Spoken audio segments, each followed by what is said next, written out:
겠죠? 그 지금 다시 이거에서 가만히 있을 때 카메라를 찍습니다. 뭐 동영상을 찍어도 좋고 영상을 찍어도 뭐 그 사진을 찍어도 좋습니다. 그리고 이게 하나, 또 다른 케이스는 왜 안 되죠? 이렇게 바이브레이팅 하는 걸 또 하나 찍었습니다. 그리고 나서 결국 또 두 가지 경우밖에 없죠. 가만히 있거나 진동하거나. 그러면 역시 맞출 거예요. 근데 맞추는 게 아니라 어디를 주목하고 있니 그걸 붉은색으로 그려보라고 하면 어디를 그릴까요? 당연히 이렇게 그리겠죠. 우리 상식하고 동일하죠. 인공지능도 이렇게 그렸어요. 제가 손으로 그린 게 아니라 인공지능이 여기를 그린 겁니다. 자, 그러면 무슨 결론을 내릴 수 있냐면 지금 인공지능이 자기는 뭘 했는지도 몰라요. 근데 어디를 지금 포인팅 한 건가요? 진동이 심한 부분을. 우리 진동을 측정하려면 무슨 센서를 달아야 되나요? 진동 센서를 달아야 되잖아요. 근데 지금 우리 뭐로 측정한 거죠?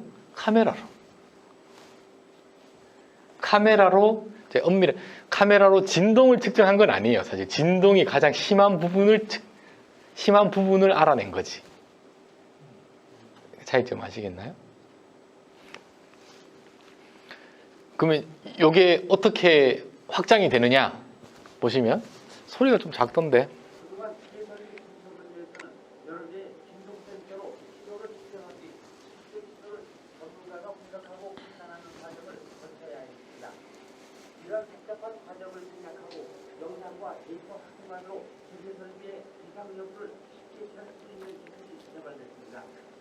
사람의 뇌와 같은 인공 신경망을 이용해 수많은 데이터 속에서 패턴을 발견하고 이를 스스로 분석하는 딥러닝 기술이 동원됐습니다. 카메라 들고 공장 돌아다니면 됩니다. 그러면 진동 심하면 저렇게 떨어요. 아니, 떠는 게 진동이 심하면 당연히 떨게 떨어서 저렇게 붉게 표시가 됩니다.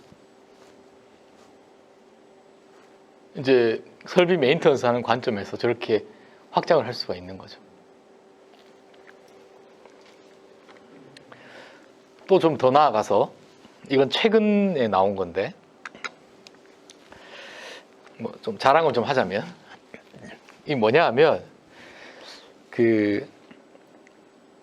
뭐 예를 들어서 요즘 뭐 산에서 조난을 당했다 예를 들어 그럼 뭐 당연히 이제 그 조난자의 위치를 알아야 될 텐데 예를 들면 드론이 떴다고 치죠. 그래서 그러면 드론에 카메라가 있으니까 조난자의 위치를 알아내면 되겠죠. 근데 저희가 생각을 한 게 뭐냐 하면 예를 들어 여름에 나무에 우거져 있다. 그 사람이 안 보일 거잖아요. 가려서. 안 그러면 좋겠지만 그러면 어떻게 할까? 고민을 하다가 만약에 아직도 그래도 그분이 의식이 있어서 살려달라고 또는 SOS라고 소리를 칠 수 있다면 그 소리를 디텍션 하면 되잖아요. 소리로. 근데 지금 위치는 뭐냐면 이렇게 드론이 날아다니다가 그 소리인데 정확하게 그 소리가 어디서 나는지를 알아야 되는 거예요. 위치를. 그러면 그게 한번 보시죠.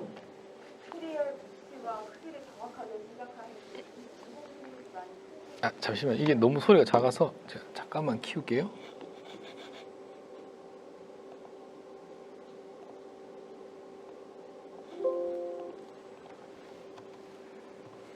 소리의 위치와 크기를 정확하게 지적하는 수 있는 인공지능이라는 분야에서 개발됐습니다. 조난사고나 가슴 입술 사고 같은 그 위치를 정확히 알아내는 데 활용될 것으로 기대됩니다. 조영우 기자입니다. 산속에서 실종자를 찾기 위해 군경이 합동수색을 벌입니다. 이 참고로 전국 KBS 뉴스입니다. 수색 범위가 넓어 실종자 찾기가 쉽지 않습니다. 그런데 실종자의 소리까지 제대로 포착한다면 수색에 도움이 될 수 있습니다. 소리나 뭐 이런 걸 통해서 전환자의 위치를 파악하는 거가 조금 더 이제 더 수색을 하기가 좀 편하고 좀 더 빨리 환자를 이제 찾을 수가 있습니다. 다양한 음향 데이터를 구현하기 위해 56개 스피커를 두 형태로 배치한 음향 실험실입니다. 스피커 가운데 2개의 구조 신호를 보냅니다. 고성능 마이크로 감지한 음성 신호를 인공지능 프로그램으로 분석하자 구조 신호를 보낸 스피커가 붉은색으로 표시됩니다. 한국표준과연구원과 포스텍 공동연구팀이 개발한 실시간 음원 위치 추적 기술입니다.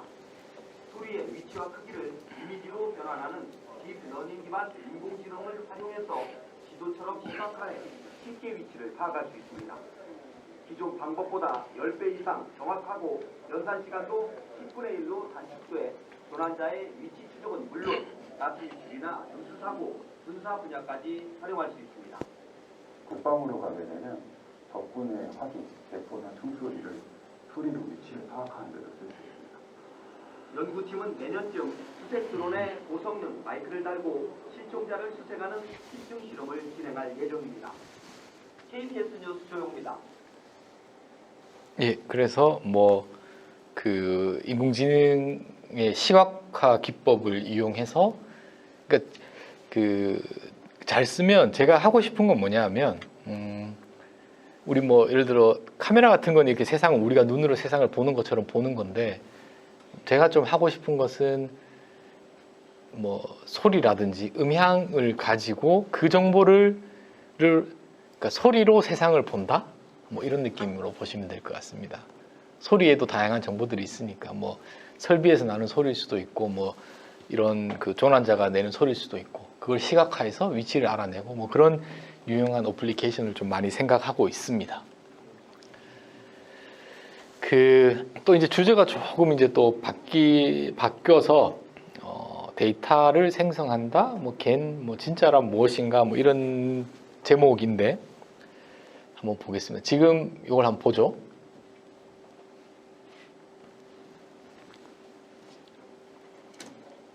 뭐 이상한 사람 얼굴이 막 계속 이렇게 변하는 것 같은데 지금 여러분들이 보고 계셨던 이 사진은 다 가짜예요. 이 가짜라는 게 무슨 이야기냐면 뭐 예를 들어 누가 제 사진을 찍으면 실제 존재하는 사람의 얼굴을 찍은 거니까 사진이긴 하지만 그걸 진짜라고 하죠. 그럼 이거는 뭐냐? 인공지능에게 너 이제 사람인지 사람 아닌지 구별하는 거 잘하는 거 알겠으니까 이제 그건 그만. 근데 사람을 많이 봤잖아.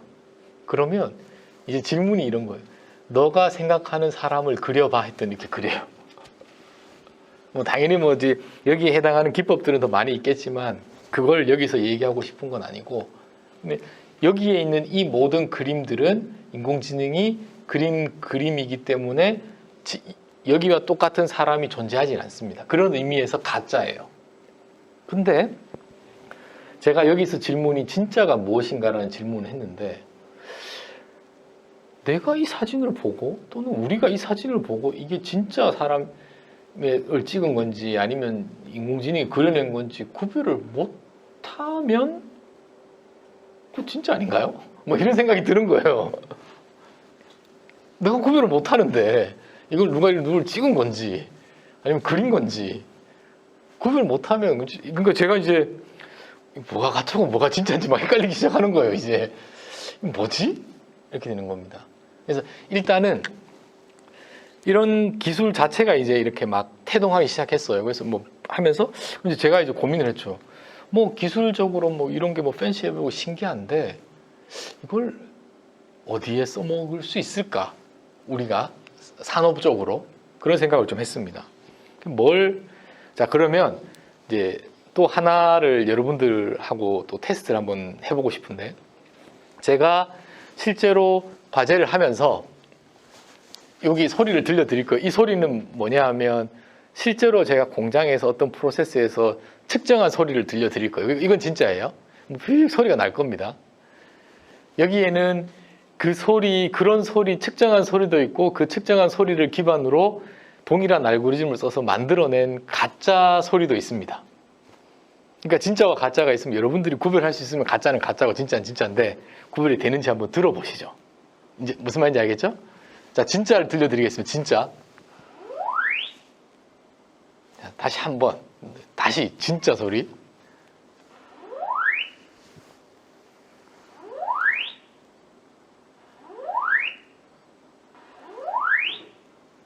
자, 뭐가 가짜인가요? 제일 밑에 3번이 가짜라는 의견이 많이 나왔습니다. 3번만 진짜네요. 아니, 그래도 뭔가 차이가 있긴 한가 보네요. 자, 이거 우리 귀로는 구별을 못합니다. 못할 만큼 유사해요. 자, 그러면 이거를 뭐에 써볼까? 저는 지금은 제가 지금 생각하고 있는 게 뭐냐 하면, 제가 지금까지 쭉 인공지능 기법을 통해서 양품, 양품과 불량을 구별, 이런 얘기를 쭉 했는데, 사실 나이스해 보이죠, 이야기가. 인공지능이 그렇게도 쓸 수 있고. 근데 잘 생각해 보시면, 예를 들어서, 그 제품을 만들었는데, 이게 정상인지 제대로 조립이 되었는지 안 되었는지 검사하는 것을 인공지능 알고리즘을 하고 싶다고 해보죠. 그러면 인공지능적인 방법으로 접근을 하려면 양품의 데이터와 불량의 데이터를 취득을 해야겠죠. 그리고 상식선에 생각하면 반반이 있으면 좋을 것 같습니다. 근데 내 공장의 불량이 50%인가요? 그러면 큰일 나죠, 그런 공장은. 대충 저런 느낌일 거예요. 불량이 훨씬 더 적어야 되죠. 불량이. 그러면 불량이 적으면 인공지능에 예를 들어서 정상은 많이 보여주고 들려주고 불량은 조금 들려주고 보여주면 얘가 제대로 밸런스 되게 뭔가를 세상을 배울 수 있을까요? 당연히 아니겠죠. 당연히 아닙니다. 그리고 그런 방법들을 극복하기 위한 다양한 부분이 연구가 되고 있고, 그 중에 하나가 제가 보기에는 만약에 가능하다면 불량의 신호를 많이 가짜지만 진짜 같은 걸 복제할 수 있다면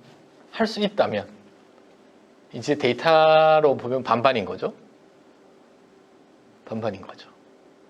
그렇게 해서 요걸 가지고 뭔가 뒷단에서 하면 어떨까라는 게 제 아이디어였고, 요걸 가지고 제가 기계 쪽 예를 드는 것보다 이쪽 예를 드는 게 더 전달이 잘 될 것 같아서 하나 가지고 왔어요. 이게 뭐냐 하면, 내시경, 여러분들 여기 대부분 다 내시경 검사 한 번씩 다 해보셨잖아요. 그래서 내시경 하시는 의사분들하고도 일을 좀 하는데, 이제 내시경 지금 여기 보면 여기가 지금 약간 뭐랄까요, 혈흔이 좀 있는 겁니다. 실제로 이것은 요 이미지로만 보면 병변이 있는 이미지예요.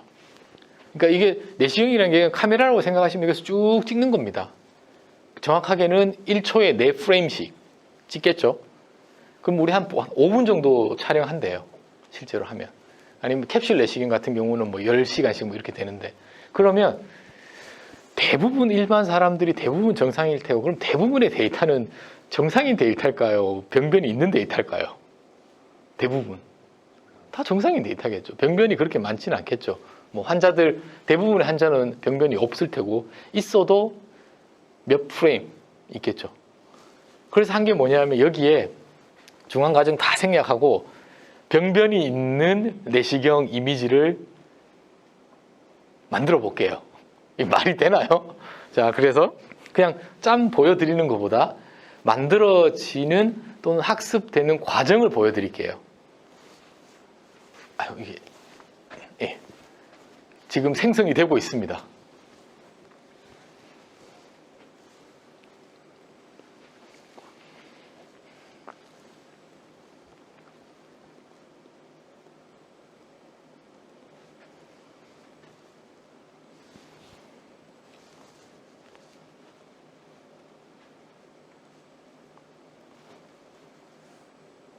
이렇게 해서 가짜로 만들어진 병변이 있는 내시경 영상입니다. 이제 이건 저희 가지고 이제 이걸 뭘 할 거냐? 일단 의사분들께서는 그냥 보시고 그럴듯하다. 근데 이제 그건 주관적인 거니까 저희가 뭘 할 거냐 하면, 기존에 있는 데이터, 실제로 촬영된 데이터만 가지고 인공지능을 학습할 거고, 실제로 있는 데이터 플러스 이 데이터 가지고 학습해서 얘가 성능이 더 좋은지를 보면 되겠죠. 지금 그런 과정 중에 있습니다. 자, 그래서 또 관련 기사, 신속한 내시경 판독, 열일하는 인공지능, 이렇게 참 기자들도 제목을 잘 따는 것 같더라고요. 이거 제가 만든 제목은 아닙니다. 그래서 보면 저희랑 뭐 그 병원에 계시는 분이랑 같이 협업하고 뭐 이런 내용들이었습니다. 자, 그리고 이제 또 좀 다른 이야기를 좀 해볼 텐데, 뭐 생성이랑도 좀 비슷해서 좀 예를 들어 봤습니다. 그래서 여기 혹시 뭐 재료 쪽 관련된 뭐 재료의 그 성질을 보기 위해서 뭐 이렇게 그 전자현미경이라든지 뭐 샘 뭐 이런 걸 찍는 그런 경험이 있으신지 모르겠는데, 그냥 우리 그냥 디카에 있는 사진이랑 똑같습니다. 똑같은데 훨씬 장비가 크고 비싸고 고가라고 그냥 그렇게 생각하시면 돼요. 그리고 옵티컬을 쓰는 게 아니라 이제 전자를 싸서 뭐 그런 건데 그냥 똑같다고 생각하시면 됩니다. 근데 더 비싸다. 그래서 이렇게 해가지고 이런 장비를 쓰면 엄청나게 이 마이크로스코픽한 작은 미세, 그러니까 재료의 조직이겠죠. 구조를 찍을 수 있어서 뭐 이렇게도 찍고 합니다. 그래서 뭐 특히나 우리 여기에 리스트 또는 포스코 뭐 이제 관련돼서 재료 쪽 관련하시는 분들은 미세 구조를 보는 게 정말 크리티컬하죠. 근데 요거부터 먼저 보여드리겠습니다. 문제는 뭐냐 하면 정말 전문가는 탁 찍으면 이렇게 찍어요. 그 대부분 다 이렇게 찍는데 뭐 초심자라든지 아니면 뭐 세팅이 잘못될 수도 있고 뭐 실수를 할 수도 있고 마음이 급해 이렇게 찍을 수도 있잖아요. 우리가 디카를 이렇게 흔들려서 찍듯이. 근데 우리 디카 보면 이렇게 보정하는 기술들이 나오거든요. 그래서 동일한 기술을 여기에도 적용을 했습니다. 그래서 뭐 이렇게 이런 기술이 있다고 대충 찍으면 안 되겠지만 뭐 이렇게 잘못 찍었다고 치죠.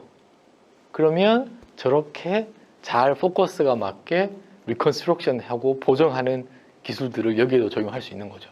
이게 왜 의미가 있냐 하면 디카는 사실 뭐 또 찍으면 되잖아요. 근데 이거는 또 찍는데 비용이 들고 그러니까 훨씬 더 그 뭐랄까요, 중요도가 있는 거죠. 재료적으로 봤을 때.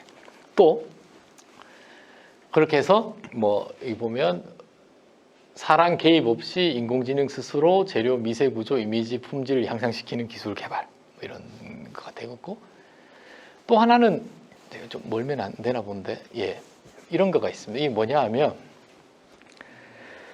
여러분들 다시 돌아가서 이런 영화에서 이런 걸 보셨을 텐데, 이걸 뭐 영화 이런 거 있잖아요. 뭐 CCTV에 이렇게 막 그 뉴욕의 사람들이 이렇게 걷고 있는데 범인을 딱 이렇게 했더니 이 사람이야 그랬더니 뭐 누가 조작을 하니까 쭉쭉쭉쭉 하니까 그 사람이 얼굴이 클리어해져서 지금 그 기술을 말하고 있는 겁니다. 여기서 말하면 레졸루션이 낮은 데서 레졸루션이 높은 고해상도로 뽑아내는 거죠. 영상으로 치면. 그러니까 영상으로 치면 뭐냐 하면 여기 픽셀이 여기 몇 개죠 지금? 한 10개 정도? 한 10x10? 한 100개의 숫자가 있는 정보고, 뭐 여기는 뭐 예를 들어서 뭐 몇 개인지는 모르겠지만 그냥 100x100이라고 치죠. 그러니까 레졸루션이 훨씬 더 높은 겁니다. 이건 영상인 거고, 이게 재료로 가면 어떤 의미가 되느냐? 재료는 역시나 마찬가지로 여기 로우 레졸루션에서 하이 레졸루션이 있습니다. 근데 재료는 이거는 광학이랑은 좀 달라서 뭐 광학 이미지일 수도 있지만 뭘 하냐 하면 요 포인트들을 다 측정을 해요. 예를 들어 하나씩. 그러면 예를 들어 10x10이면 100개의 포인트를 측정을 해서 그 값이 나올 테니까 그것을 시각하기 위해서 그냥 이렇게 이미지처럼 보이는 거지 실제로는 이미지는 아닙니다. 그러면 우리가 뭘 하고 싶으냐면 요런 이미지를 가지는 측정을 하려면 100x100 예를 들면 그러면 10,000번을 측정해야 되잖아요. 근데 요걸 가지고 100번만 측정하고 10,000번의 효과가 나게 요렇게 생성할 수 있다면 이건 얼마나 세이빙을 많이 할 수 있는 겁니까? 네. 그러니까 제가 여기서 말씀드리고 싶은 것은 좀 영상 기법들에서 많이 쓰이는 기술들을 재료 관련되어서 이렇게 가지고 와서 적용을 해서 좀 하는 기법들도 많이 있다라는 걸 좀 소개를 해드렸습니다. 또 좀 다른 건데, 그 오늘 쉬는 시간에 잠깐 말씀을 하셨는데 뭐 CCTV를 가지고 화재 감시하고 뭐 이런 이야기가 좀 관심이 있으시다고 하시더라고요. 그래서 저는 사실 이쪽 분야가 뭐 제 전문은 아니라서, 근데 요즘 보면 포스코도 마찬가지고 특히 발전소 쪽에서도 요즘 좀 안전사고가 좀 많이 나다 보니까 그 세이프티에 대한 것들이 좀 많이 좀 중요해지고, 그래서 이제 첫 번째로 우리가 생각할 수 있는 게 이제 뭐 우리가 이제 영상이 많이 인공지능으로 잘 되고 있기 때문에 영상 기반으로 작업자의 뭐 위치라든지 아니면 어떤 작업을 하고 있는지를 모니터링하고 아니면 뭐 쓰러지는 거 아니면 위험한 동작을 하거나 위험한 위치에 가는 거를 조기에 디텍션해서 뭐 알람을 주시고 이런 기법들 이런 시나리오를 다 많은 분들이 그 안전과 관련되어서 좀 고민을 하고 있는 것 같습니다. 그래서 저도 그 큰 어떤 뭐 과제의 어떤 일부로 참여를 하고 있는데 그래서 뭐 발전소 보면 뭐 이런 사고들 때문에 좀 이렇게 많은 것들이 있죠. 그래서 뭐 그 큰 과제에서 안전 쪽에서 여러 꼭지가 있는데 지금 제가 맡은 부분은 CCTV 영상을 가지고 뭐 이런 거죠. 뭐 지금 사람이 이렇게 가다가 푹 쓰러짐 뭐 예를 들면 쓰러짐을 지금 인식을 자동으로 CCTV가 해야 되는 거예요. 그리고 뭐 누군가에게는 알람을 보내야겠죠. 이런 거를 하려면 그래서 지금 하고 있는 기술들이 저희가 지금 하고 있는 게 요게 보면 이제 뭐 이거는 제가 인터넷에 있는 다른 건설 현상에 있는 제가 뭐 CCTV를 설치를 하지 못해서 가지고 지금 사람들의 정확하게 위치를 지금 다 이렇게 지금 실시간으로 지금 계속 그거를 뭐라 그러죠? 스켈레톤이라고 하는데 이게 뼈대를 저 뼈대의 정보를 가지고 이 사람이 지금 보시면 멀리 있는 CCTV로 이런 사람의 뼈대를 이렇게 픽업을 할 수가 있거든요. 그 기술을 가지고 이것만 보시면 지금 무슨 동작을 하고 있는지 예측을 할 수 있는 거죠. 아직 지금 좀 뭐 해서 뭐 지금 앉았다 일어났다 하는 것을 예측을 할 수 있고. 그래서 지금 아직은 지금 스토리가 전체 스토리만 되어 있고 다 연결은 안 되어 있습니다. 그리고 또 특히 이쪽은 예를 들어 여기가 위험한 존이다 하면 괜찮다가 들어가면 빨갛게 바뀌고 또 나가면 또 괜찮고 이제 여기 못 들어가게 하는 뭐 그런 기술들이 지금 산업 안전 관련되어서 좀 연구를 진행하고 있습니다. 잘 못 들었습니다. 기술은 한전이랑 하고 있습니다. 예, 한전이랑. 그러니까 요즘 발전소에서도 좀 안전 사고가 좀 많이 나면서 그래서 포스코 쪽에서도 뭐 어떻게 보면 그러니까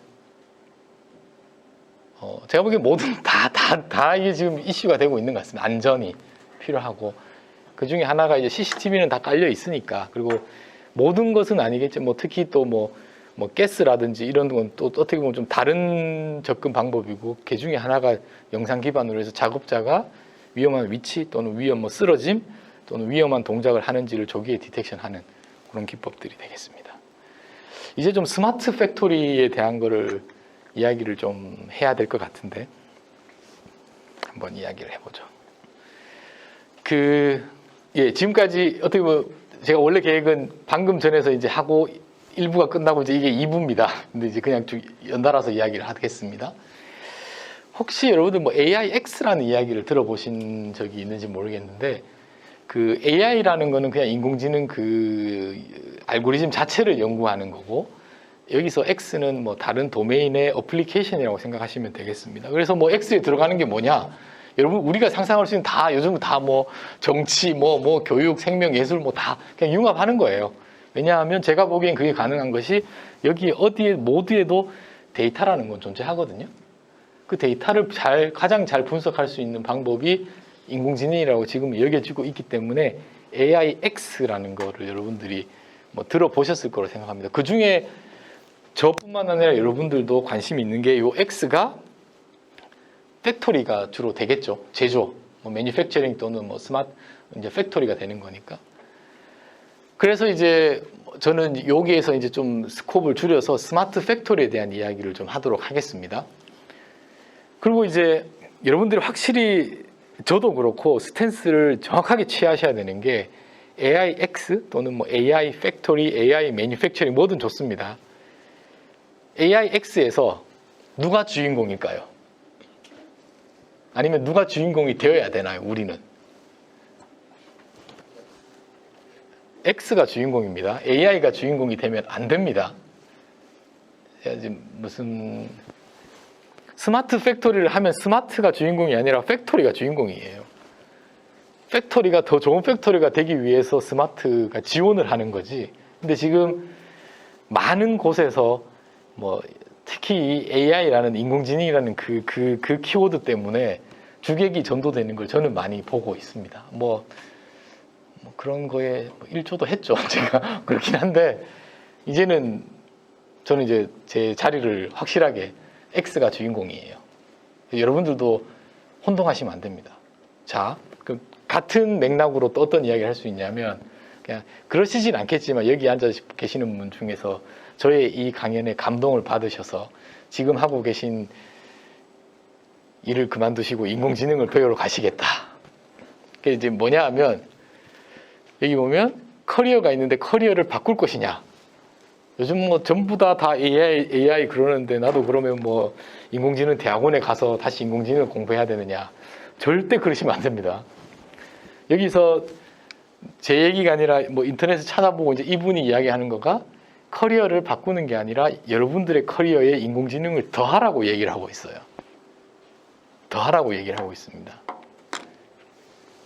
여러분들이 잘 지금 있는 도메인에서 여러분들의 X에서 여러분들이 주인공이시고 거기에서 좀 더 그 문제를 더 잘 푸시고 여러분들의 부가가치를 좀 더 높이기 위해서는 뭐 여러 가지 방법들이 있겠지만 그 중에 하나가 제가 보기에는 데이터를 만지고 보고 인공지능 스킬을 더하는 거가 하나가 될 수는 있을 것 같아요.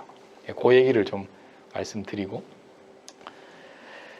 그 스마트 팩토리 관련되어서 여기 이제 그 카이스트 산업공학과의 장영재 교수님인데 좀 인터넷 찾아보시면 좀 유명하십니다. 그리고 뭐 강연도 많이 하시고 그래서 제가 그거 하나를 딱 가지고 왔어요. 그래서 이분이 저는 이제 동의를 해요. 보면 제조 쪽 관련되어서 인공지능이 지금 어디에 주로 쓰이고 있냐를 보면 주로 품질, 뭐 제가 지금 계속 말했던 양품, 뭐죠 정상, 양품, 분량 계속 이 이야기하는 검사 쪽, 그러니까 제품에 관련된 거죠. 이게 제품에 관련된 거고 또 그 다음 스텝이 있을 수 있는 것이 그 제품을 만들어내기 위한 설비들, 장비들. 설비도 시간이 지나면 열화가 되잖아요. 설비의 열화. 그게 이제 설비의 상태를 모니터링함으로써 더 확장될 수 있는 게 메인터넌스까지. 조금 더 레벨이 좀 상위 단위라고 보면 될 것 같고 더 나아가서는 모르겠습니다. 이제 실제로 이제 이 전체 팩토리 레벨에서 이것을 오퍼레이팅을 하기 위한 뭐 스케줄링도 있을 수 있을 거고 최적화도 있을 수 있고 이런 레벨까지 세 가지 관점에서 주로 제가 이해하기로는 산업 경영 쪽에서 이런 그 뷰를 가지고 팩토리를 많이 보는 것 같은데 지금 여러분들 요 세 가지 중에서 인공지능만 예를 들면 어느 부분이 가장 많이 적용이 된 것 같으신가요? 인공지능이 적용이 많이 된 성공 사례라고 할까요? 주로 어딜까요?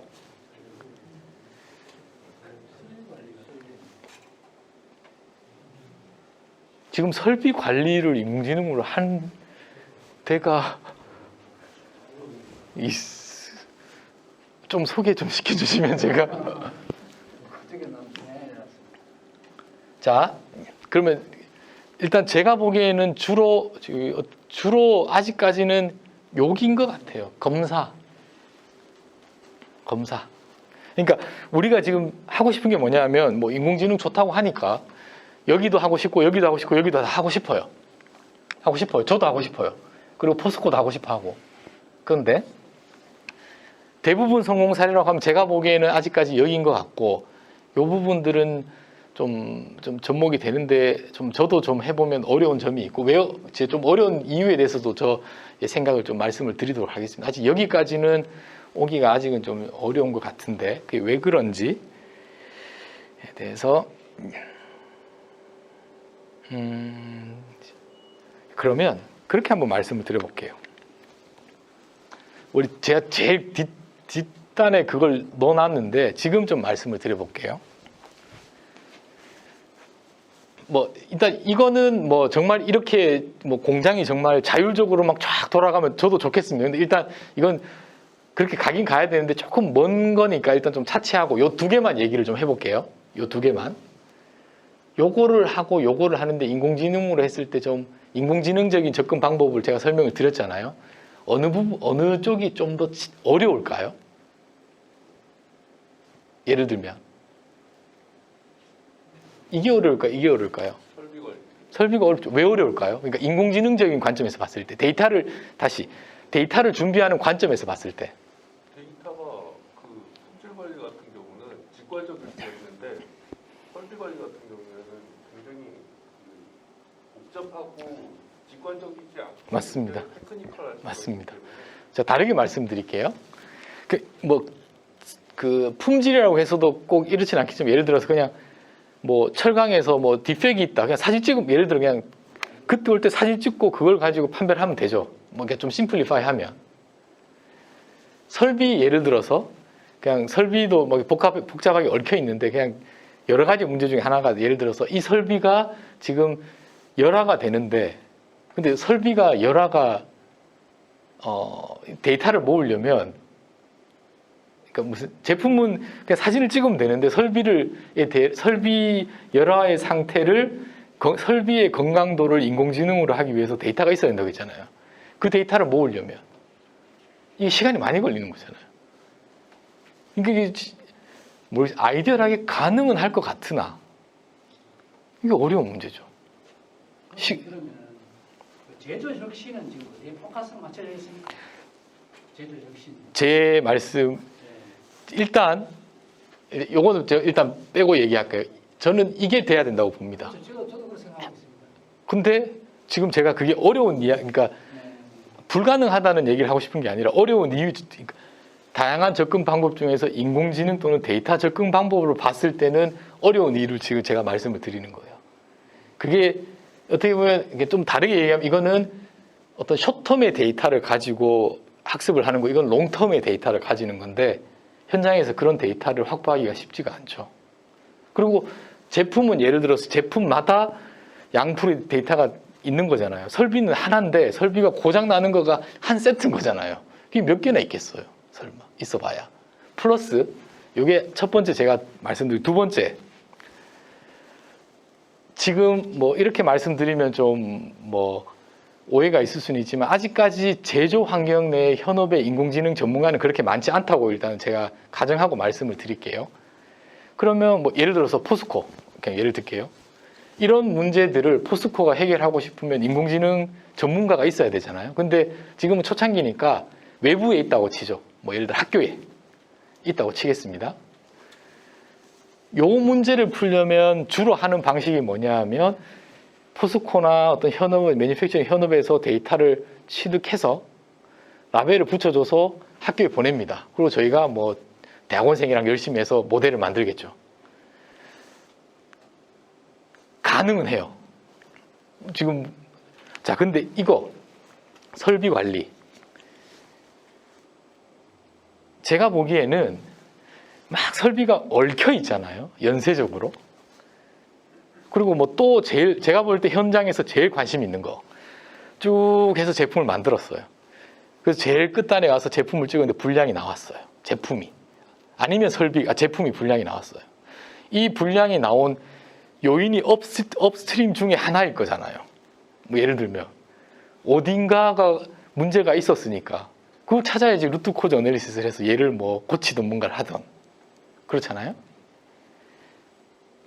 그럼 첫 번째 이 얽혀 있는 이 복잡한 관계의 데이터를 다 준비하는 것도 말이 안 되고 그러니까 어려운 거고 더 플러스는 예를 들어 포스코를 예를 들면 포스코 직원이 아니면 이 복잡한 설비의 관계를 외부에서 알 수 있는 방법이 없습니다. 그래서 만약에 제가 제 인생에 여기를 걸고 싶다. 저는 포스코에 입사를 해야 돼요. 외부의 전문가가 들어가서 이 문제를 풀 수 있는 제가 보기에는 한계가 있다고 봅니다. 이 부분이. 아니면 지금 하고 있는 것처럼 각 회사에서 전문가를 그러니까 데이터를 만질 수 있고 좀 고급적으로 분석할 수 있는 전문가를 키워야 돼요. 이건 산학과제로 해결될 수 있는 문제는 절대로 아니라고 봅니다. 저는 절대로 할 수가 없어요. 그래서 여기가 아직 제가 보기에는 많이 성공 사례들이 없는 걸로 비춰지는 것 같아요.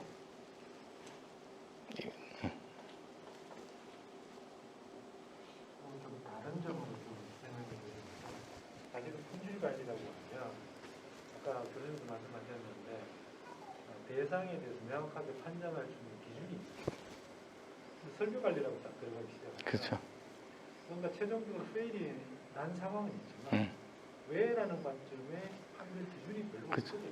기준도 없고 또 현장에 계신 분도 전문가들마다 의견도 다를 수도 있고 그런 전문가가 없을 수도 있고. 근거가 사실 나와 있지. 네. 근데 그거를 외부에 있는 저보고 풀으라고 제가 어떻게 그건 말이 안 되는 거예요. 근데 다시 여러분들 여기 또 현업에 계시는 분들이니까 이런 거 가지고 외부에서 모르겠어요. 뭐 외부 학교가 될지 아니면 뭐 업체가 될지 할 수 있다고 클레임할 거예요. 그래서 여러분들의 역할이 중요한 게 뭐냐면 속된 말로 이게 사기꾼인지 아닌지를 여러분들이 판별할 수 있어야 돼요. 여러분들이. 그 말씀을 좀 드리고 싶습니다. 자, 그러면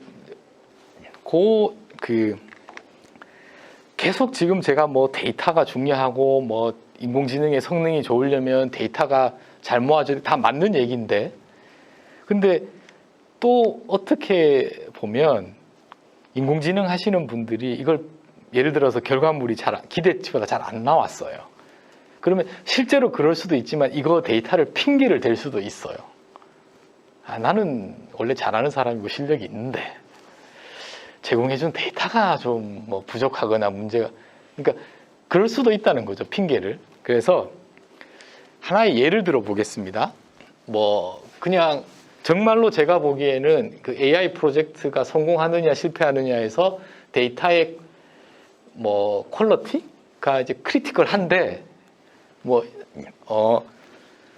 그냥 이렇게 설명을 할게요. 뭐 예를 들어 또 그냥 또 이런 좀 마음에 와닿지 않는 예로 설명을 드려서 좀 그렇게 하는데, 뭐 개와 고양이가 있는데 그러면 개 사진과 고양이 사진을 많이 모아야 돼요. 여러분들이 양품과 분량을 하려면 거기에 나오는 데이터가 많아야 됩니다. 그런데 이렇게 한번 생각을 해보죠. 그러면 이 작업을 하려면 뭐냐 하면 역시나 마찬가지로 인터넷에 있는 사진을 가지고 와서 사람이 0과 1로 라벨링을 해야 되는 거죠. 자, 근데 이렇게 생각해 보죠. 내가 고양이 사진이 있고 강아지 사진이 있어요. 이렇게 땄어요. 그리고 이런 아무런 이거와 상관없는 백그라운드 이미지를 또 인터넷에서 많이 가지고 왔어요. 그리고 이렇게 집어넣고 고양이니까 0이라고 라벨링을 하면 내가 지금 데이터를 만들어낸 거예요. 그럼 뭐 사이즈도 좀 키우고 위치도 바꾸고 다 0이에요. 이건 내가 라벨을 해줄 필요가 없어요. 그냥 그림 갖고 와서 사진 넣으면서 그건 다 0인 거예요. 그러니까 조금만, 그러니까 다 그렇다는 건 아닌데 좀 잘 스마트하게 좀 이쪽을 알면 데이터도 뭐 다 그런 게 아니겠지만 생성할 수 있는 방법이 있을 수도 있습니다. 지금 제가 0을 만들었잖아요. 지금 사진에 고양이가 있는 데이터를 만든 거잖아요. 여러분들도 만약에 이런 AI 베이스의 프로젝트를 할 경우가 있으면 이렇게 데이터를 꼭 정말 그냥 순진하게 다 정말 이렇게 컬렉트해서 그 방법만 있는지를 꼭 고민하시기 바라겠습니다. 조금은 이렇게 트리키하게 이렇게 탁 꼬아서 쉽게 할 수 있는 방법이 있을 여지도 있어요. 제가 뭐 다 그렇다는 건 아니겠지만. 자, 그리고 제가 항상 이런 걸 하면 받는 질문이, 여러분들 공장에 예를 들어 설비가 10대가 있습니다. 그래서 뭐 인공지능 좋다고 해서 뭐 어디 유명한 대학에 누구랑 교수랑 과제를 했다고 치죠.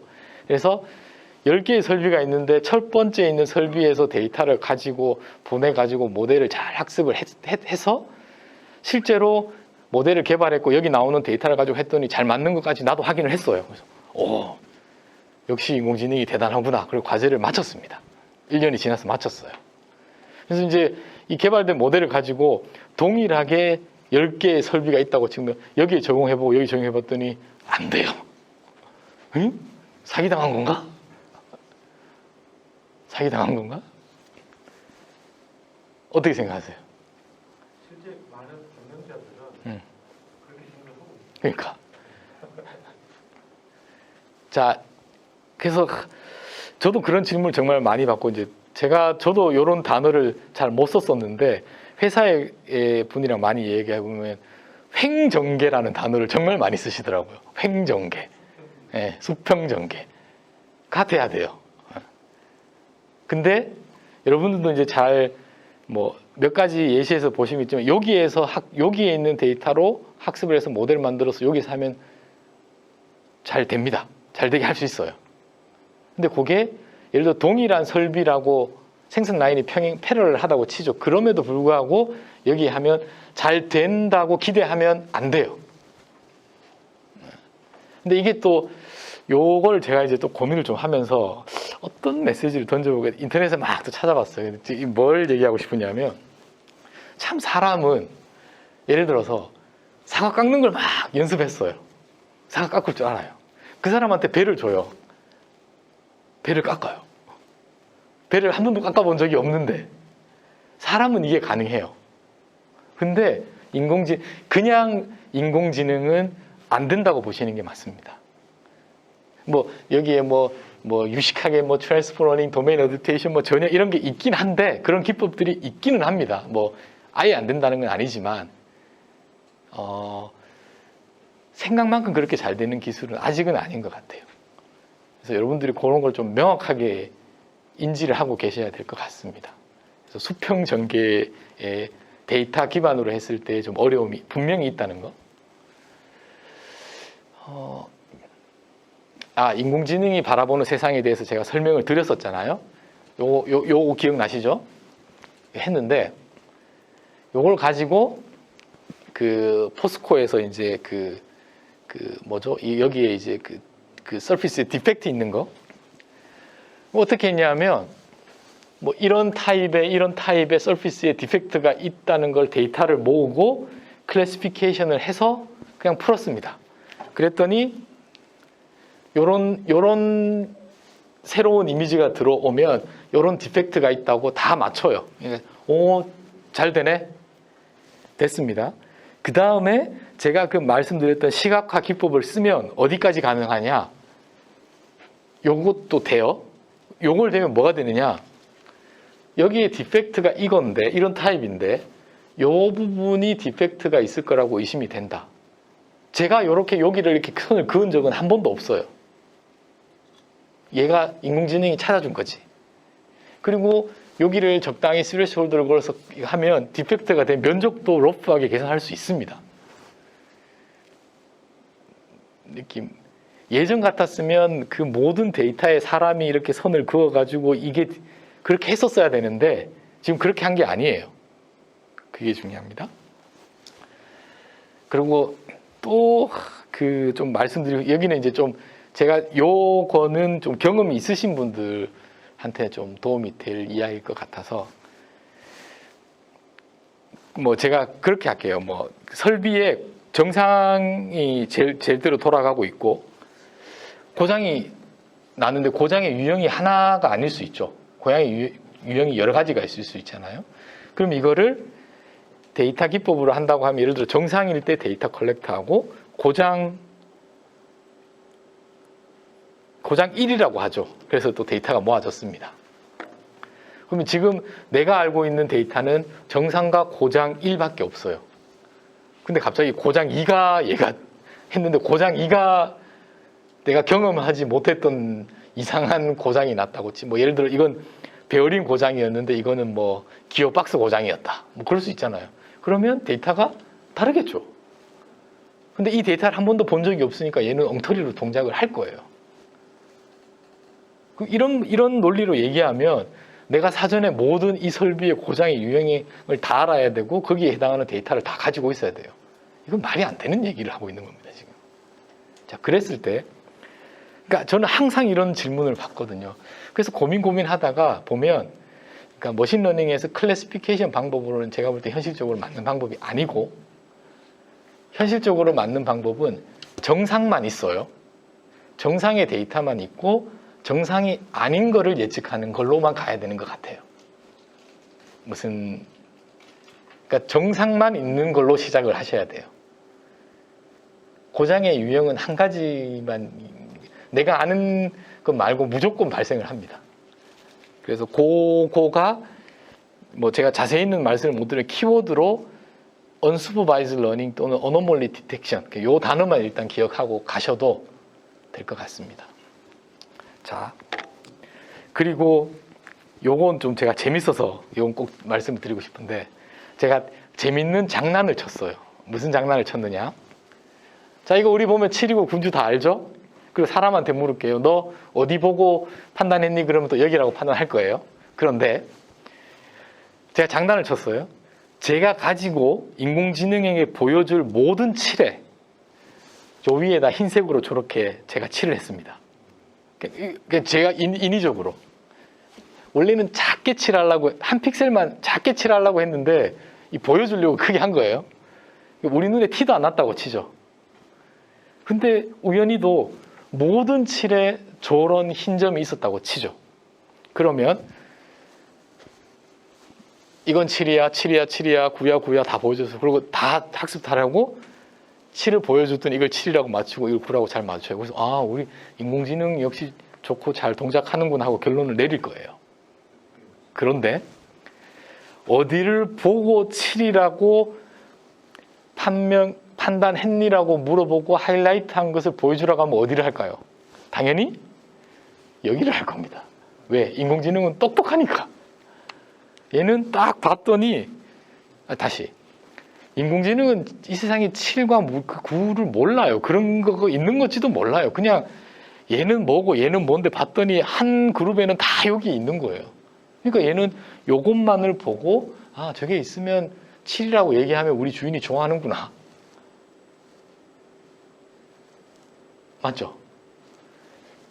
이거를 이렇게 들여다보지 않으면 겉으로 보기에는 제대로 뭔가 돌아가고 있는 것 같은데 실제는 엉터리였던 거죠. 이거를 놓칠 수가 있습니다. 충분히 그럴 것 같죠. 충분히. 자, 이걸 가지고 제가 직접 경험한 에피소드를 말씀을 드리면, 그래서 여기 보면 우리가 인공지능의 결과만 보면은 이걸 뭐라고 해야 될까요? 그러니까 인공지능한테 속을 수 있고 당할 수 있는 거죠. 뭐 어떤 거였냐면, 이제 제가 예를 하나 들게요. 병원이랑 협업을 했는데, 지금 이거는 여기 난소예요, 난소. 그래서 뭐 난소암을 하는 초음파를 가지고 뭐 난소암을 뭐 그런 걸 했습니다. 그래서 예, 좋습니다. 저는 뭐 이 이미지가 뭐 의미가 뭔지는 전혀 모르겠지만 주시고 라벨링만 해주시면 제가 해볼게요. 그래서 했어요. 그래서 잘 됐어요. 봤더니 막 뭐 97% 뭐 이래요. 그래서 의사 선생님도 좋다고 그러고 저희도 좋다고 그러고, 이제 논문 씁시다 그러고 그랬어요. 그래서 제가 그러다 잠깐만요. 왜 그러냐면, 여러분들 대부분 다 아시겠지만 초음파 보통 우리 하면 요런 거 뭐죠? 요런 거 뭔지 아시죠? 뭐죠? 요런 거? 요런 거 뭐죠? 초음파. 예를 들어 애 이렇게 하면은 그거의 길이를 측정할 때 사이즈, 요거는 영상을 찍은 게 아니라 찍은 거에 의사분이 이렇게 하시면서 이렇게 클릭하고 뭐, 그리고 뭐 이렇게 글씨도 써놓고 이렇게 하는 거예요. 근데 원래 가지고 있는 영상이 이거기 때문에 이걸 놓고 우리는 학습을 했죠. 자, 그런데 의사 선생님께서 진료를 할 때 뭔가 의심이 가면 길이를 재지 않을까요? 뭔가 의심이 나면 거기에다 코멘트를 적어 놓지 않을까요? 그러니까 뭔가 이런 게 있으면 질병이 있을 가능성이 높겠죠. 그냥 다 그렇다는 건 아니지만. 근데 우리 처음에 그까지 생각을 못 했죠. 그래서 의사 선생님한테 이걸 보여줬는데 의사 선생님 딱 보니까 여기는 맞아요. 의사 선생님도 여기를 봐야 되는데 왜 여기가 이렇지? 이렇게 된 거예요. 봤더니 얘가 글씨 써놓은 걸 치팅하는 거예요. 글씨가 있으면 병변이로 갈 확률이 아주 높은 거죠. 똑똑한 거죠. 근데 지금 잘못 동작하고 있는 거죠. 이거를 내부를 이렇게 간접적으로 들여다보지 않았으면 놓칠 수 있어요. 겉으로 보면 인공지능으로 난소암을 판별할 뭐 정확도가 예를 들면 97% 잘못해서 이렇게 또 기사 낼 뻔했잖아요. 예. 딥러닝을 만약에 그렇게 해서 실패 사례를 말씀을 해주셨지 않습니까? 그럼 이미 인공지능은 딥러닝이 된 상태인데 잘못 러닝이 됐다. 그렇죠. 예. 그러면은 얘가 러닝이 잘못됐구나라고 판단해서 자, 저 경우에 요렇게 판단을 해서 네가 학습한 건 지금부터 다 빼버려라. 그렇죠. 하는 게 가능하니? 가능하죠. 저는 어떻게 했느냐. 그래서 이제 이걸 알게 됐잖아요. 그래서 뭐 다양한 방법이 있겠지만 저희가 택한 거는 여기 이게 원본 이미지에서 글씨와 이 점을 지우는 거를 또 딥러닝으로 했어요. 어떻게 했냐면 이제 이걸 지워야 되잖아요. 이제 이거는 여기까지 얘기를 안 해. 질문이 나왔으니까 여기에 뭔가 이렇게 사람이 썼는 글씨라는 걸 지워야 되니까 어떻게 했냐. 지우는 것도 딥러닝으로 하자. 그래서 오케이, 어떻게? 그냥 깨끗하게 찍어요. 그리고 그 영상에다가 의사분한테 이런 걸 또 그으라고 해요. 인위적으로 학습을 위해서 데이터를 또 모았죠. 그리고 이게 인풋이고 깨끗한 게 아웃풋이고. 그래서 인공지능 모델이 2개가 들어가서 이게 들어가면 지우고 지운 거에서 클래시피케이션하고 시각화를 했더니 깨끗하게 그렇게 해서 지금은 그렇게 하고 있습니다. 성공했습니까? 아니요. 다행입니다. 아니. 그래서 논문 심사 중입니다. 그래서 지금 이 부분. 이런 것들이 제가 보기에는 이렇게 말씀을 드리면 알파고 대단하죠. 대단한데 알파고 내부가 뭐 사실 뭐 아무도 어떻게 동작하는지 모르죠. 그게 이제 어떻게 보면 딥러닝의 그 아름다움이기도 하고 또 큰 또 그 어두운 면이기도 한데. 그러니까 예. 제가 드린 질문이 그것 때문에 그런 거거든요. 딥러닝을 해가지고 인공지능이 딥러닝에 의해서 지능이 쌓여 있는데 그 쌓인 지능의 일부분이 잘못됐다. 그러면은 그 부분을 덜어낼 수가 있느냐라는. 그런 의미로 예. 근데 잘못됐는지 어떻게 판단을 쉬운 문제는 아닌 것 같습니다. 이미 쌓여 있는 인공지능의 지능을 다 딥러닝이 끝났다. 알겠습니다. 예. 그 상황에서 인간이 그게 제대로 쌓여진 지능이냐 들여다보고. 인간이 그렇게 판단할 수 없습니다. 그러니까 제가 그러면 만약에 어떠한 경로를 통해서 이제 뭔가 지금 된 것들이 좀 잘못된 부분이 있다고 발견이 됐다고 치죠. 그럼 지금의 프랙티스는 내가 가지고 있는 데이터셋에서 데이터를 예를 들어서 요거는 안 좋은 데이터니까 덜어내고 다시 학습하는 거가 지금은 근데 뭐 정말로 더 연구가 되어서 이 모델이 됐는데 이 부분을 뭐 그러면 참 좋겠는데 아직까지 그런 연구가 있는지 저는 잘 모르겠습니다. 데이터 선에서 건드려야 될 것 같아요. 그래서 뭐 이런 것들 이제 이런 것들이 이제 특히 이제 중요한 게 이제 뭐 예를 들면 생명하고 직결되는 거 자율주행 자동차 자율주행 인공지능 들어가서 뭐 직진해라 뭐 좌회전 우회전 할 거잖아요. 근데 이런 어떤 그 판단의 근거를 제시하지 않으면 저는 안 탈 겁니다. 저는 무서워서 못 탈 것 같습니다.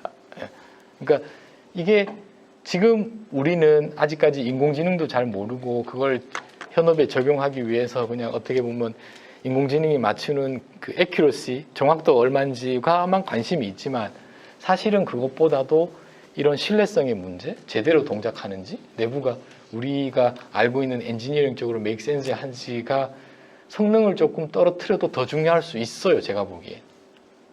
아직까지 우리가 거기까지 얘기하기엔 수준은 거기까지 올라간 것 같지는 않습니다. 근데 더 중요할 것 같다는 거 말씀드리고, 이거는 뭐 요 그림을 보시라는 건 아니고, 예를 들어서 제가 뭐 포스코랑 또 과제를 해서 막 쫙 이런 설비에 아니면 뭐 이렇게 쫙 인풋 인자들이 X 인자들이 쫙 있고 해서 뭔가 예측을 했어요. 그래서 예측도가 예를 들어 95%다. 처음 제가 예를 들어 예전에 과제를 했으면 거기서 이제 박수치고 이제 클로징이 됐습니다. 근데 이제 예를 들어 2000년도를 또 해서 그런 비슷한 유형의 과제를 했다. 그러면 이제 우리가 성숙한 거잖아요. 단순하게 결과를 잘 예측하는 거에 만족하는 것이 아니라 X인자들이 쭉 이렇게 인풋에 들어가서 고려가 될 텐데 얘들이 동일한 컨트리뷰션을 하지는 않을 거잖아요. 어느 인자들이 더 중요한지 또 알 필요가 있겠죠. 당연히. 그래야지만 예를 들어 내가 원하는 결과가 안 나왔다. 여기를 조절해야 될 거잖아요. 근데 뭘 조절해야 될지에 대한 힌트를 분명히 알아야 되는 거죠. 그래서 그런 것들이 또 관심이 있어지는 거고. 뭐 그런 거가 저희는 여기 포스코 쪽에서는 뭐 아변 과정 중에 뭐 그런 것들을 좀 하나 해보기는 했습니다. 자, 그래서 이 설비 또 이제 넘어가고 이제 다음 토픽으로 요 설비 관리에 관련되어서의 그 공장에서의 주로 이제 토픽들은 제가 보면 설비의 열화, 그 다음에 고장이 나고 다운타임이 일어나는데 원인의 결과가 뭔지 이런 큰 주제가 있는 것 같고, 얘는 특이점이 롱텀 트렌드와 설비니까 지금은 괜찮아 보이지만 앞으로 언제 고장이 날지에 대한 예측, 참 이런 거가 되면 좋겠어요. 저도. 그 다음에 잔존 수명이 어떻게 되는지 이런 것들을 통틀어서 요즘 하는 얘기는 좀 유식하게는 프라그노스틱스라는 말로 요즘은 좀 통일이 되고 있는 것 같아요. 이런 느낌의 요 두 개를 좀 포함하는 느낌이라고 보시면 될 것 같고, 예지 보전. 예. 그리고 그 전에 여기를 이야기하는 거는 주로 그 다이그노스틱스, 그래서 뭐 진단. 예. 그러니까 딱 정확한 클리어한 건 아닌데 그런 느낌으로 보시면 될 것 같습니다. 그리고 설비 관련되어서는 이제 예를 들어 고장 나면 원인을 알아야 될 테니까 페일리어 어널리시스를 해야 될 거고, 루트 코즈 어널리시스를 해야 될 거고. 자, 그리고 요거는 제가 꼭 말씀을 드리고 싶습니다. 여러분들, 코절러티라는 게 있고 코릴레이션이라는 게 있는데, 이건 뭐냐? 이거는 인과관계, 이거는 상관관계입니다. 됐죠? 자, 그러면 현장에서 원하는 건, 내가 제품을 찍었는데 불량이 나왔어요. 그럼 내가 원하는 거는 코릴레이션인가요? 코절러티인가요? 내가 원하는 것은 제품이 불량이 나왔어요. 이 불량이 나오게 된 원인인 그 위에 있는 업스트림의 뭐 설비든 뭔가를 보고 싶은 코절러티가 보고 싶은 거예요. 원인. 인공지능은 코절러티를 말해주지 않습니다.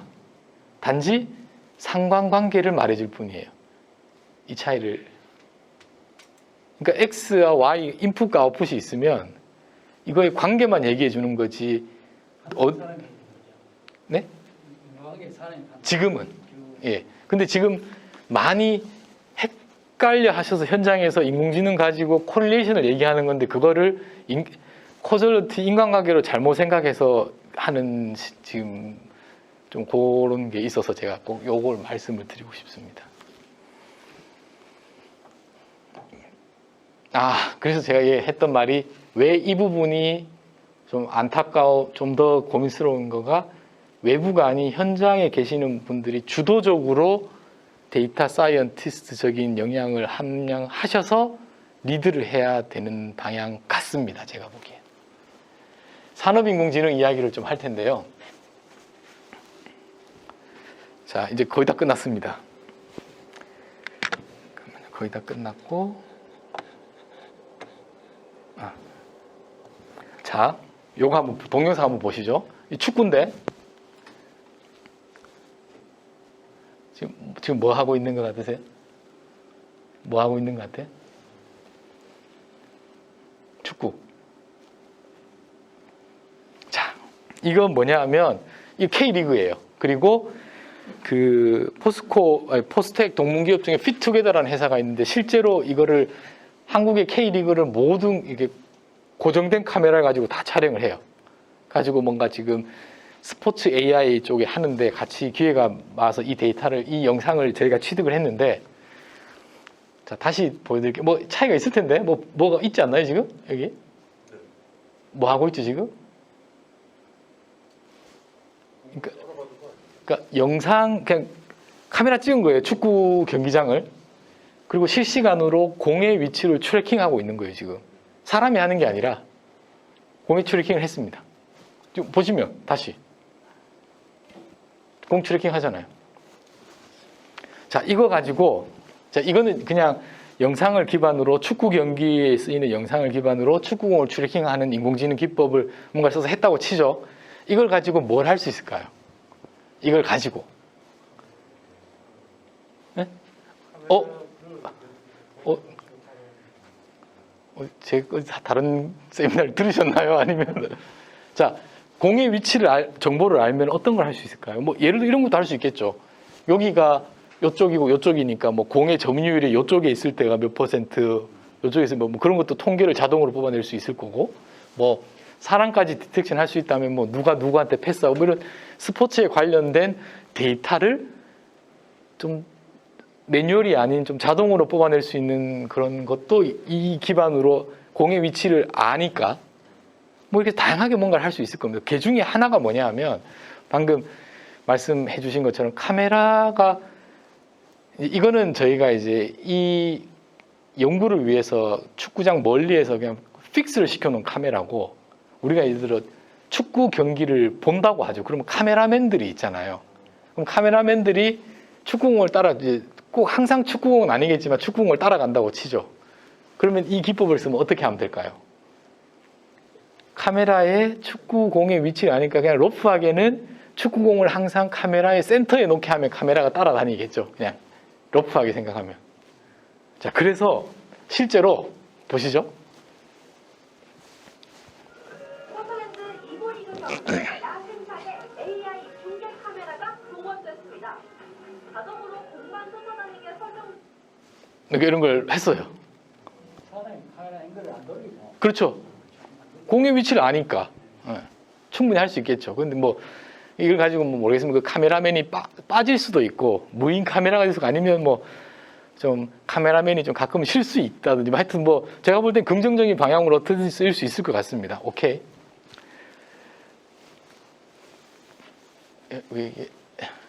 자, 뭐 이건 제가 스포츠에서 예를 드는 건데, 이런 식의 인공지능이 지금 많이 홍보되고 있습니다. 그래서 성공 사례로 누가 봐도 그럴 것 같아요. 이렇게 쓰이면 좋겠네. 그렇잖아요, 여러분들도.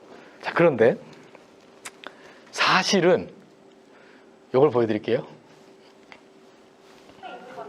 이 카메라가 눈 말고 자꾸 다른 곳을 찾아옵니다. 그게 어디냐? 바로 심판입니다. 정확하게 말하면 이 심판의 머리. 알고 보니 AI가 축구공과 심판의 대머리를 합성하고 있어요. 반칙이. 예, 재밌죠?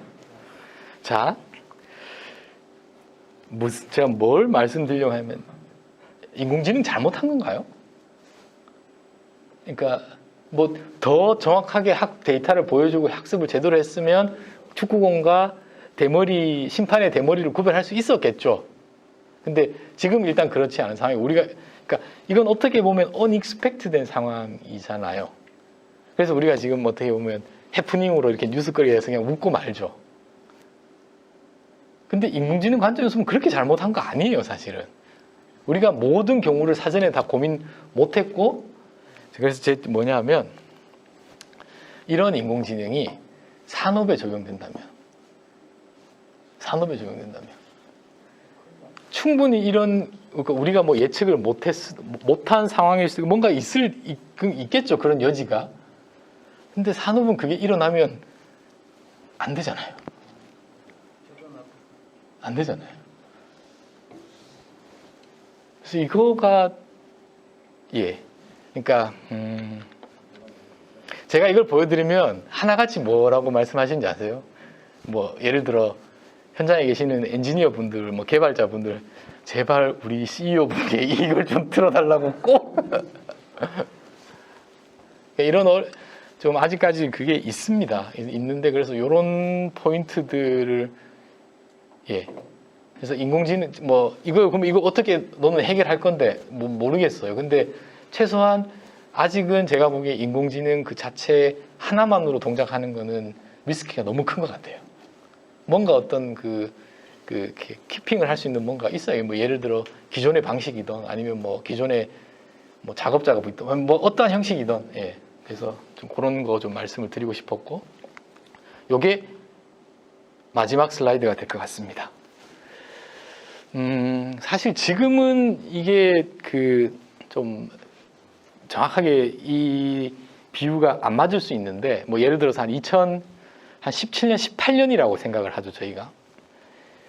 그게 뭘 얘기하시면 예를 들어 혹시 이거 아시나요? 냉장고 이거를 부탁해라는 프로가 있었는데 이건 제가 제 아이디어는 아니고 저희 연구실에 계시는 한 분이 보여주셔서 너무 좋아가지고 제가 공감해서 가지고 온 건데 차용을 한 건데 요 프로를 좀 말씀을 드리면 뭐냐 하면 연예인들 집에 있는 냉장고를 그냥 쳐들어가가지고 가지고 와요 스튜디오에. 그리고 그냥 쫙 열어요. 그럼 뭐 예를 들어 이 사람은 이렇게 재료가 있고 이 사람은 이렇게 재료가 있어요. 그리고 전문 셰프 요리사가 쫙 배치가 돼 있습니다. 전문가들이. 그래서 이거는 기분, 이건 우리가 이걸 가지고 여기서 뭐든 환상적인 음식을 만들어내는 게 이 프로의 컨셉입니다. 그래서 사람들이 우리가 이제 시청자 입장에서 이제 좀 그 포인트는 뭐냐 하면 이 말도 안 되는 이런 재료를 가지고 저런 전문가들이 진짜 환상적인 걸 만들어내는 그런 데에서 우리가 좀 재미를 느끼는 것 같아요. 자, 근데 이거를 제가 어디에 비유를 하고 싶으냐? 우리 공장의 데이터, 재료, 그리고 데이터 사이언티스트, 인공지능 전문가들. 뭐냐 하면 모르겠습니다. 예전에 포스코도 그랬을 것 같은데 정말 예전에는 포스코 뭐 A라는 회사에 데이터조차도 없었어요. 근데 다양한 뭐 그 설비의 뭐 자동화라든지 투자를 많이 해서 재료가 이제 꽉 찼어요. 이게 이제 뭐 데이터가 이제 많이 생성이 되고 있죠. 그러고 나서 이제 외부에 있는 인공지능 전문가를 불렀어요. 자, 우리 냉장고 요리 이만큼 샀으니까 네가 알아서 맛있게 요리 한번 해봐.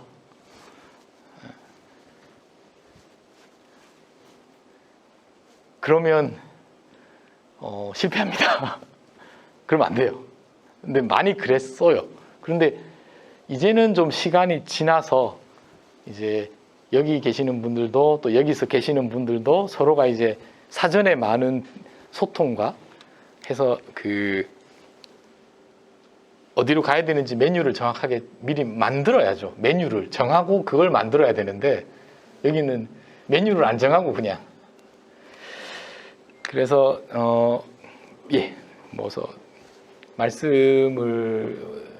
제가 어떤 취지로 이 비유를 하는지 여러분들 충분히 아실 거라고 이해를 하고 제가 조금 정리를 하면 처음 인공지능 데이터가 어떻고 해서 인공지능 자체가 어떻게 학습되는 동작 원리에 대해서는 여러분들이 개념적으로는 꼭 이해를 하고 계셔야 될 것 같아요. 그건 요즘 피할 수 없는 방향인 것 같고 그래서 쭉쭉 이야기를 하면서 그렇다고 마지막에 좀 이런 메시지들은 인공지능이 만병통치약은 아니다. 조심해야 될 부분도 분명히 있다.